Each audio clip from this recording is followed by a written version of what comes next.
تو میں یہ عرض کر رہا تھا کہ زاویہ باوجود اس کے کہ یہ ایسا زاویہ نہیں ہے، لیکن اس کی خوبی، اس کی اسپرٹ ویسی ہی رکھنے کی کوشش کی گئی ہے۔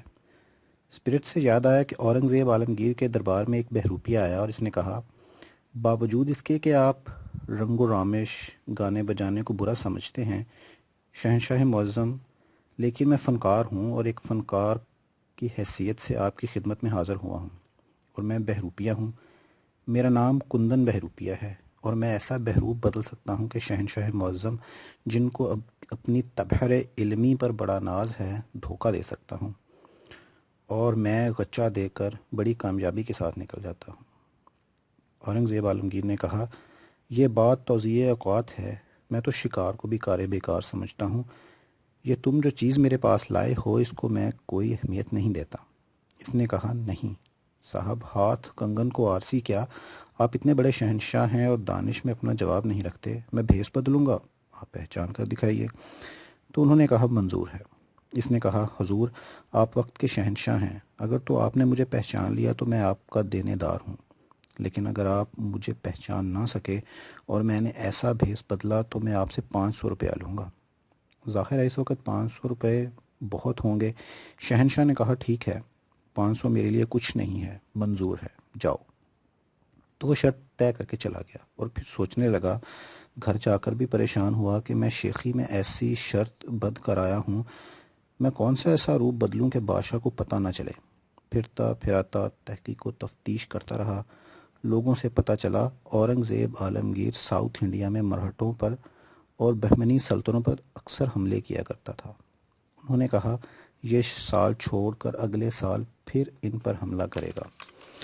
یہ خبر بہروپیے کو جو وقع نگار تھے انہوں نے بتائی۔ اس نے کہا، ٹھیک ہے۔ چنانچہ وہ یہاں سے پا پیادہ سفر کرتا ہوا اس مقام پر پہنچ گیا جہاں بہمنی سلطنت تھی۔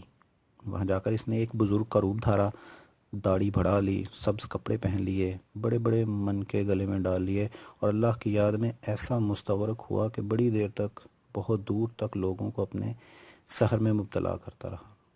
ارد گرد کے لوگ جو تھے بابا پیر کی محبت میں گرفتار ہو گئے۔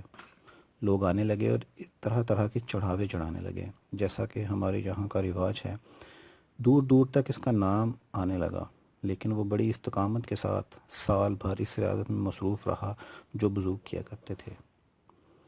ایک سال بعد جب اپنا لاؤ لشکر لے کر اورنگزیب عالمگیر ساؤتھ انڈیا پہنچا اور پڑاؤ ڈالا تو تھوڑا سا خوف زدہ تھا، اور جب اس نے مرہٹوں کے پیشوا پر حملہ کیا تو وہ اتنی مضبوطی کے ساتھ قلعہ بند تھے کہ اس کی فوجیں توڑ نہ سکیں۔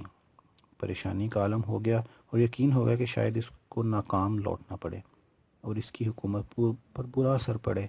چنانچہ لوگوں نے کہا، یہاں ایک درویش ولی اللہ رہتے ہیں درخت کے نیچے، آپ ان کی خدمت میں حاضر ہوں اور ان سے جا کر ڈسکس کریں، پھر دعا کریں اور پھر ٹوٹ پڑیں۔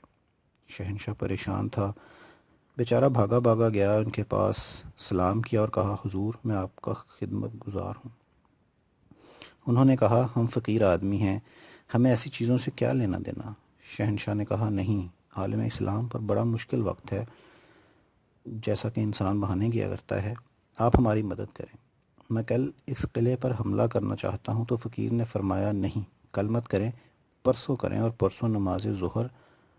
اورنگزیب نے کہا، جی بہت اچھا۔ چنانچہ اس نے بعد نماز ظہر جو حملہ کیا، اور ایسے زور کا کیا اور جذبے سے کیا، اور پیچھے فقیر کی دعا تھی، اور ایسی دعا کہ وہ قلعہ ٹوٹ گیا اور فتح ہو گئے۔ مفتو جو تھے وہ پاؤں پڑ گئے۔ بادشاہ مرہٹوں کے پیشوا پر فتح مند کامران ہونے کے بعد سیدھا درویش کی خدمت میں حاضر ہوا۔